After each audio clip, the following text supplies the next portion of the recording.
2020년 4월 17일 금요일 새벽 예배를 시작하겠습니다. 다 같이 사도신경으로 우리의 신앙을 고백하겠습니다. 나는 전능하신 아버지 하나님, 천지의 창조주를 믿습니다. 나는 그의 유일하신 아들, 우리 주 예수 그리스도를 믿습니다.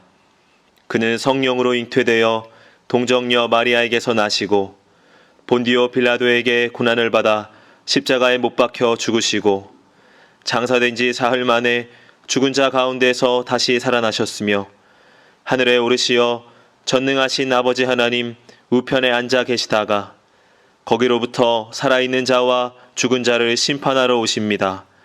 나는 성령을 믿으며 거룩한 공교회와 성도의 교제와 죄를 용서받는 것과 몸의 부활과 영생을 믿습니다. 아멘. 다 함께 찬송가 183장을 부르시겠습니다.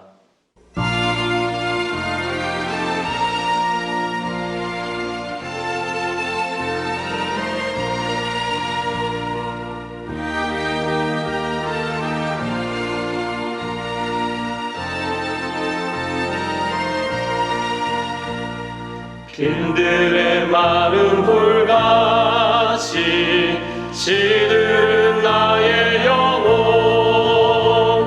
주님이 약속한 성령 간절히 기다리네 가물어 메마른 땅에 단비를 내리시는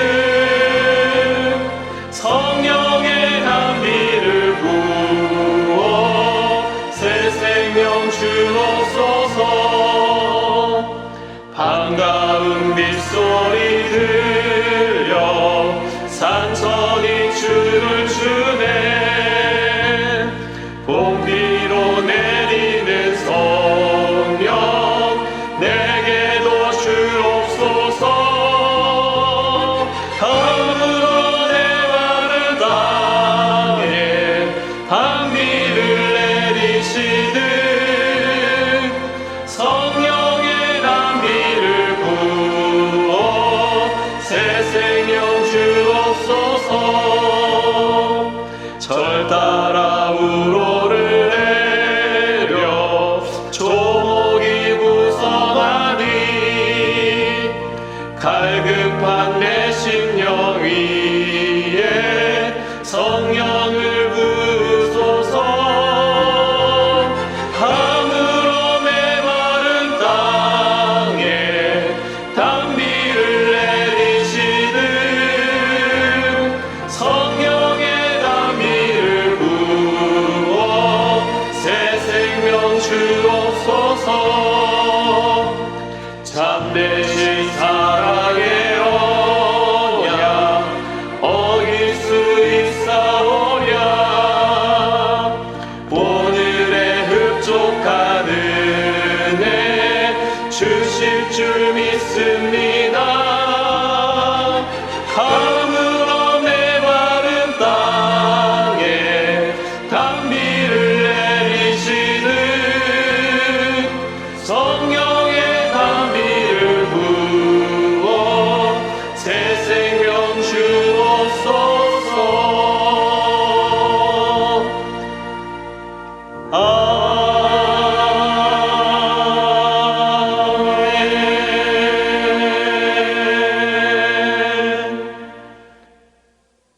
이 시간에는 함께 기도하는 시간을 갖겠습니다. 민족의 복음화와 세계 선교를 위하여 우리 교회 3133 비전과 담임 목사님, 부교역자들과 직분자들, 사명자들을 위하여 코로나19로 인해 신음하는 이 민족을 긍휼히 여겨주시고 속히 치유하여 주시도록 우리 교회 교우들의 가정과 직장과 사업장을 붙드시고 환우들을 치유하시도록 이 시간 함께 기도하도록 하겠습니다.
오늘 하나님께서 우리에게 주시는 말씀은 사도행전 17장 10절에서 15절까지의 말씀입니다. 밤에 형제들이 곧 바울과 실라를 베레아로 보내니 그들이 이르러 유대인의 회당에 들어가니라. 베레아에 있는 사람들은 데살로니가에 있는 사람들보다 더 너그러워서 간절한 마음으로 말씀을 받고 이것이 그러한가 하여 날마다 성경을 상고하므로 그 중에 믿는 사람이 많고 또 헬라의 귀부인과 남자가 적지 아니하나 데살로니가에 있는 유대인들은 바울이 하나님의 말씀을 베레아에서도 전하는 줄을 알고 거기도 가서 무리를 움직여 소동하게 하거늘 형제들이 곧 바울을 내보내어 바다까지 가게 하되 실라와 디모데는 아직 거기 머물더라. 바울을 인도하는 사람들이 그를 데리고 아덴까지 이르러 그에게서 실라와 디모데를 자기에게로 속히 오게 하라는 명령을 받고 떠나니라. 아멘.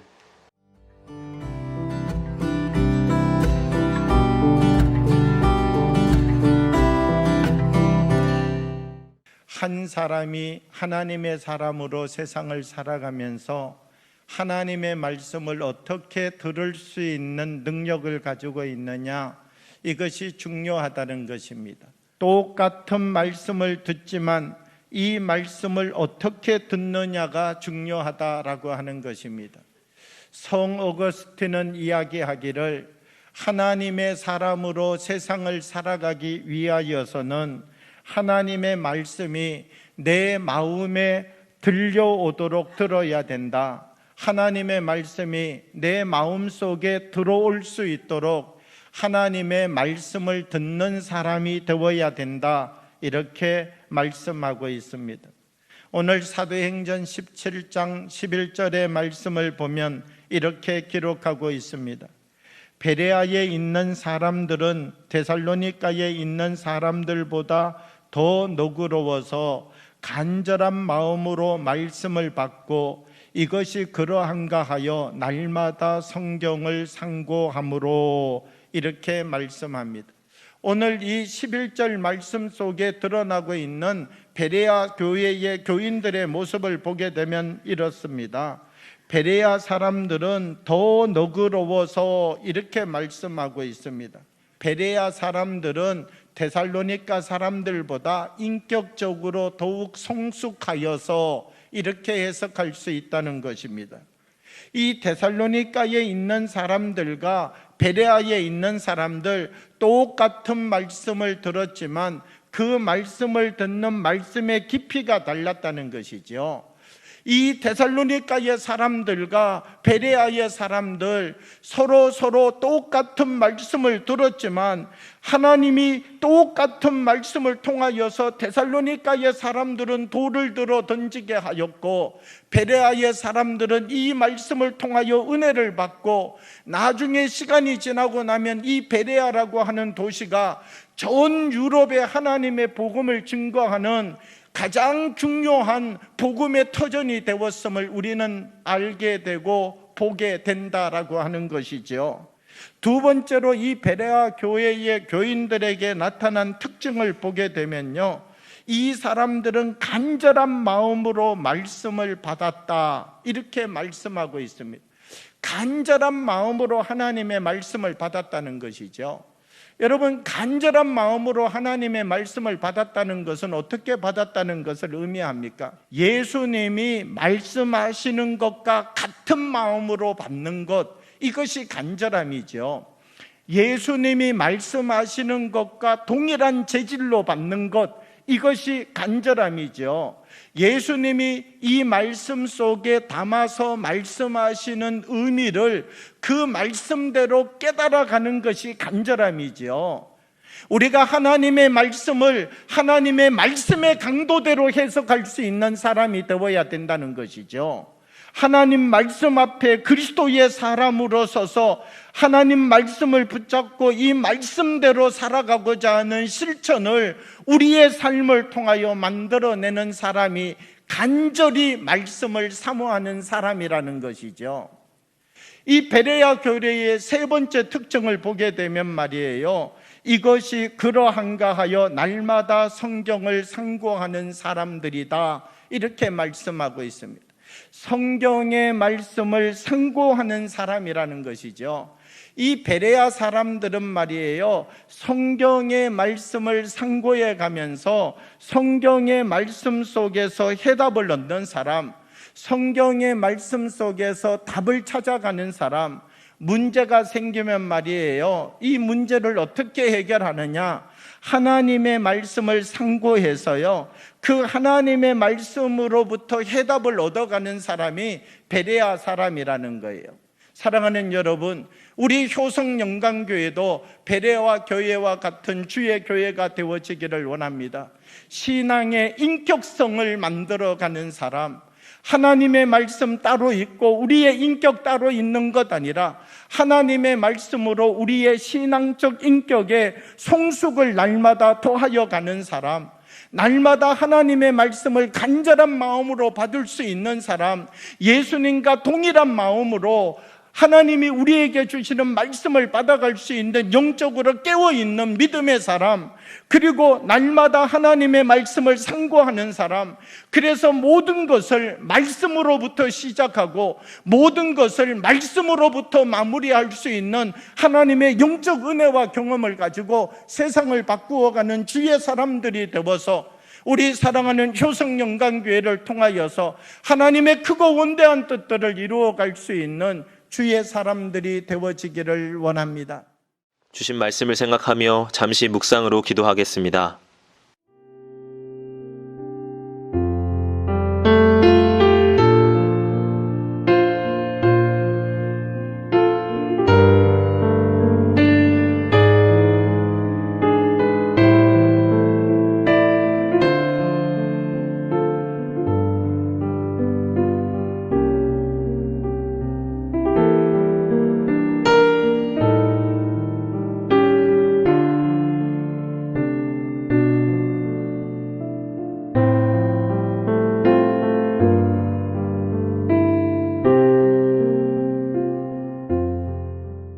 다 같이 주기도문으로 예배를 마치겠습니다.